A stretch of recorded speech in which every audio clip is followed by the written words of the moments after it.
8 تا از بهترین خواص سیاه‌دانه که حتما باید بدونید. هلو گایز، چطورید بچه‌ها؟ داخل این ویدیو سعی می‌کنیم که با هم به 8 تا از فوق‌العاده‌ترین خواص سیاه‌دانه بپردازیم و این سیاه‌دانه رو با هم بررسی بکنیم. سیاه‌دانه به عنوان یکی از قدیمی‌ترین و معروف‌ترین گیاهان دارویی شناخته میشه و در طول تاریخ به عنوان درمان بسیاری از بیماری‌ها و مشکلات سلامتی ازش استفاده شده که در ادامه به 8 تا از خواص شگفت‌انگیز این ماده می‌پردازیم. اولین خاصیتی که داره تقویت سیستم ایمنی بدنه. سیاه‌دانه به عنوان یک تقویت کننده سیستم ایمنی بدن شناخته میشه و مصرف مرتب سیاه‌دانه میتونه که به افزایش تولید سلول‌های سفید خون و بهبود عملکرد سیستم ایمنی کمک بکنه. دومین خاصیتش ضد التهاب بودنه. ترکیبات فعال موجود در سیاه‌دانه دارای خواص ضد التهابی قوی هستند. این خاصیت باعث میشه که مصرف سیاه‌دانه در کاهش التهاب‌ها مثل آسم بسیار مؤثر باشه.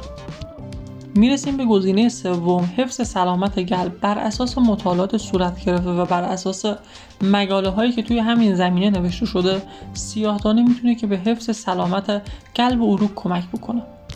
مورد بعدی کاهش علائم آلرژی توی بدن و سیاه‌دانه میتونه که به کاهش علائم آلرژی مثل عطسه توی بدن کمک بکنه. از مهمترین خاصیت‌های سیاه‌دانه محافظت از کبد و سیاه‌دانه میتونه که به بهبود سلامت کبد کمک بکنه.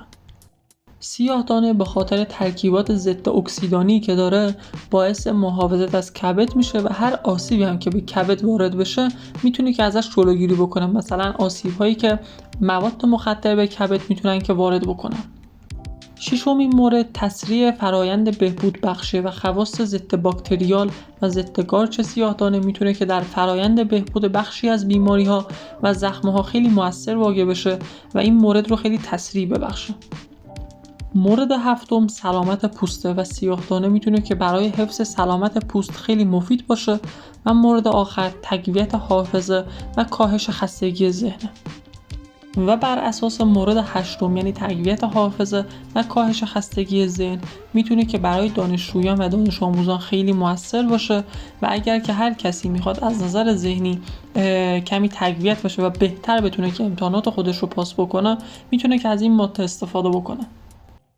خیلی ممنون که تا انتهای ویدیو با من همراه بودی. اگر که هر نظری در رابطه با سیاه‌دانه داری به من داخل کامنت ها بنویس تا من اون رو ببینم و همچنین کانالم رو ساب بکن و این ویدیو رو برای دوستات شیر کن.